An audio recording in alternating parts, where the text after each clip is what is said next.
I'm Yaneli, also known as Miss Be Helpful, with another FinCap Friday brought to you by NGPF. Back in the day, people had to travel to casinos if they wanted to gamble in the United States, but not anymore. In 2018, the US Supreme Court struck down a federal law that prohibited sports betting, so now people have casinos right on their phones in their pockets. According to the American Gaming Association, as of 2023, 36 states plus Washington, D.C. have legalized sports betting, with 5 other states engaging in active legislation. But the biggest concern for a lot of parents and educators is that children and especially teenagers are the fastest growing segment of new gamblers.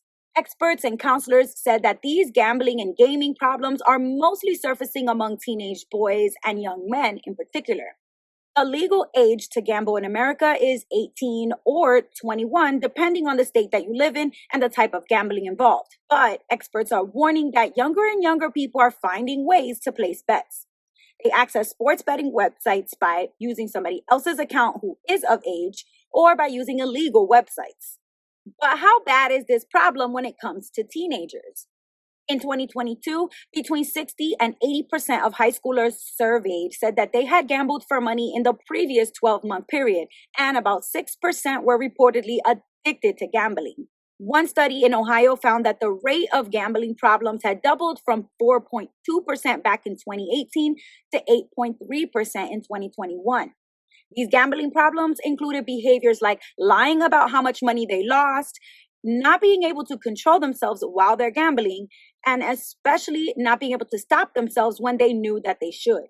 Now, when it comes to sports, the increasing number of ads that are shown for sports betting companies during basketball or baseball games can quickly morph into a betting obsession and then grow into a full-blown addiction.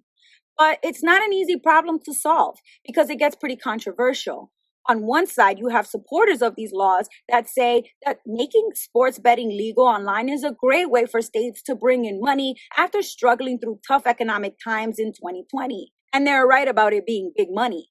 Commercial gambling paid $11.69 billion in direct state and local gambling taxes back in 2021, according to the American Gaming Association. But on the other side, you have critics who say that this is a big problem because these laws are not protective enough of consumers. If a state is going to allow online and sports betting, then they need to make sure that they have prevention resources for students, youth, and adults, as well as recovery programs in place with resources to help those who want help getting past their gambling addiction problems. Gambling is regulated by states, so there's no federal agency that has a responsibility for prevention or treatment of these addiction problems. That means none of the over $7 billion of annual federal gambling tax revenue goes towards helping to prevent or treat gambling addiction problems. And the vast majority of Americans never receive a message about the dangers of gambling addiction in school. But that's about to change. In 2023, Virginia passed the first state law requiring all public schools to teach students about the risks of gambling. Several other states, including North Carolina and Wisconsin, have gambling prevention programming for middle schools and high schools. Well, what do you think about this issue? Is this more of an education issue, a mental health issue, a personal financial issue, or a political issue?